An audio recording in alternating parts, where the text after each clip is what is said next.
ॐ नादत्ते कस्यचित् पापं न चैव सुकृतं विभुः अज्ञानेनावृतं ज्ञानं तेन मुह्यन्ति जन्तवः।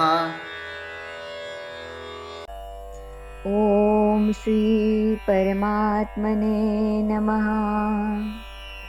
भावार्थ: सर्वव्यापी परमात्मा कोणाचेही पापकर्म ग्रहण करत नाही किंवा शुभकर्मही ग्रहण करत नाही. अज्ञानाने ज्ञान झाकलेले आहे, त्यामुळे सर्व जीव मोहित होत आहेत. मागील श्लोकात ज्या परमात्म्याला प्रभुः असं म्हटलं होतं, त्याच परमात्म्याला इथे विभुः असं म्हटलं आहे. विभू म्हणजे जो विशेष करून अस्तित्वात आहे तो. परमात्मन हा सर्व विश्वाला व्यापून आहे. हा सर्वव्यापी परमात्माच विश्वरूपाने आविष्कृत झालेला आहे. पुरुष सूक्तात या सर्वव्यापी परमात्म्याचं सुरेख वर्णन केलेलं आहे.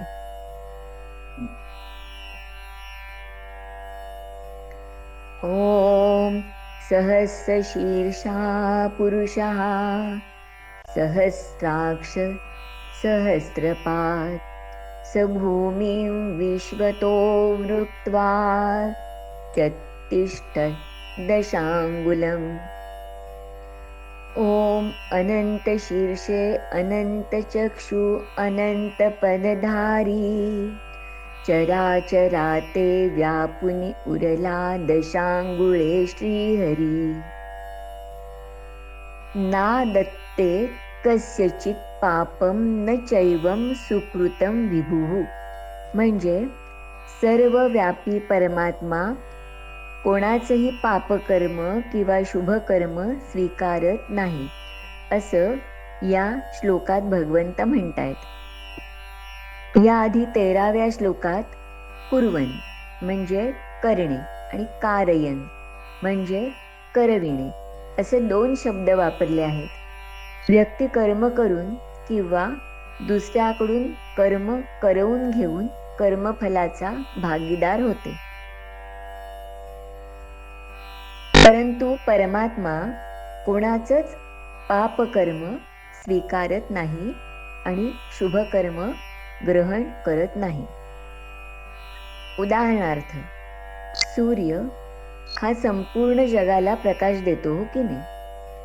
त्या प्रकाशात लोक अनेक प्रकारची आपापली कर्म करत असतात. त्यात जशी पुण्यकर्म असतात ना, तशीच पापकर्मही असतात. पण या सगळ्या कर्मांशी सूर्याचा काही संबंध असतो का? काहीच नाही. परमात्म तत्वापासून प्रकृती सत्ता प्राप्त करते आणि त्याच सत्तेने सर्व कर्म घडत असतात. परंतु या कर्मांशी परमात्म्याचा काहीही संबंध नसतो. या श्लोकात कस्यचित हे पद वापरलं आहे.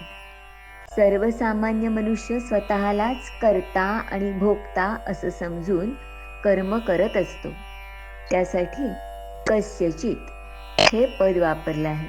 अशा मनुष्याची कर्मे ईश्वर स्वीकारत नाही. परंतु जो भक्त असतो ना, तो मात्र ईश्वरार्पण बुद्धीने कर्म करत असतो, म्हणून त्याची कर्म भगवंत स्वीकारतात. दुष्काळात तुकाराम महाराजांनी ऋणकोंकडून लिहून घेतलेली आपल्या वाट्याची गहाणखतं इंद्रायणीत बुडवून टाकली. टाकला तो काही केला उपकार, केले हे शरीर कष्टवूनी. या भावनेतून त्यांनी कर्म करायला सुरुवात केली. रस्त्यातील वाटसरूंचं ओझं आपण उचलून त्यांना काही वेळ विश्रांती देणं, सोडून दिलेल्या गाई गुरांना चारा पाणी देणं, भुकेलेल्यांना अन्न देणं, आजाऱ्यांची सेवा करणं, अशा गोष्टींनी तुकाराम महाराज आपलं शरीर परोपकारार्थ झिजवत होते. यातूनच त्यांच्या जीवनात अमूलाग्र असा बदल झाला. त्यांची गणना सामान्यातून असामान्य झालेल्या पुरुषांमध्ये होऊ लागली. अज्ञानेन आवृतम ज्ञानम.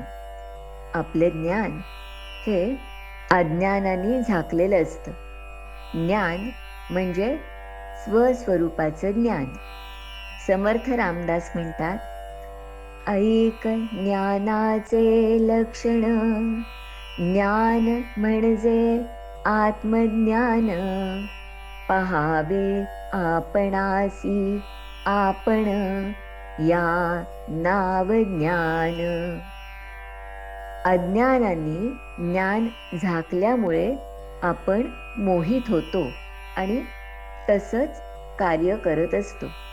विस्तवावर राख जमली की विस्तव दिसेनासा होतो, हो की नाही?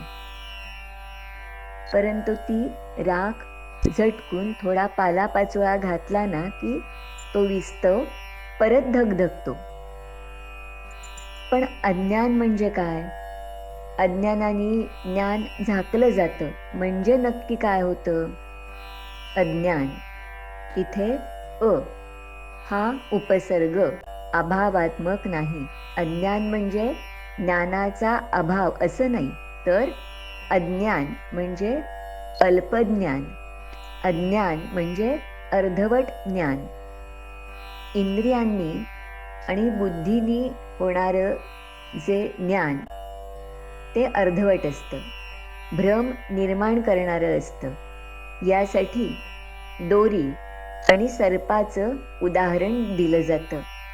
अंधारात पडलेल्या दोरीला साप समजून आपण घाबरतो, पण तिथे प्रकाश पडल्यावर तो साप नसून ती दोरी आहे हे लक्षात येतं. किंवा वाळवंटात मृगजळ दिसतं, पाणी नसतानाही तिथे पाणी आहे असं वाटतं.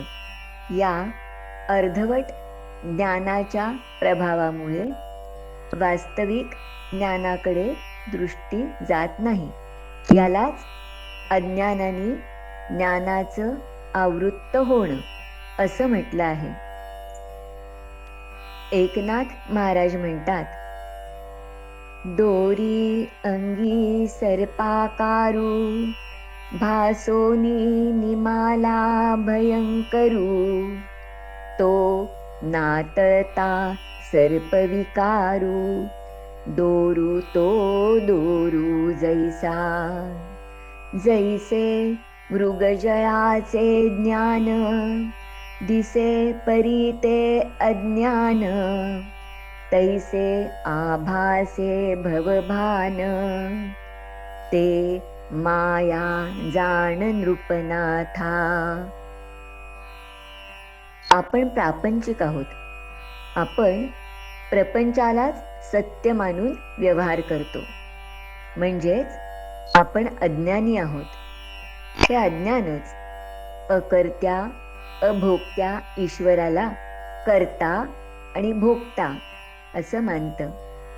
हे अज्ञान नष्ट होऊन आत्मज्ञान होण्यासाठी नित्य अनित्य, सत्य असत्य यांच्यात विवेक करता येणं हे आवश्यक आहे. बरं, अविद्येने मायेने आत्मस्वरूपावर टाकलेलं आवरण दूर करणे हे ज्ञानाचे, शास्त्राचे काम आहे. पटल दूर झालं ना की आत्मरूप प्रकट होतं.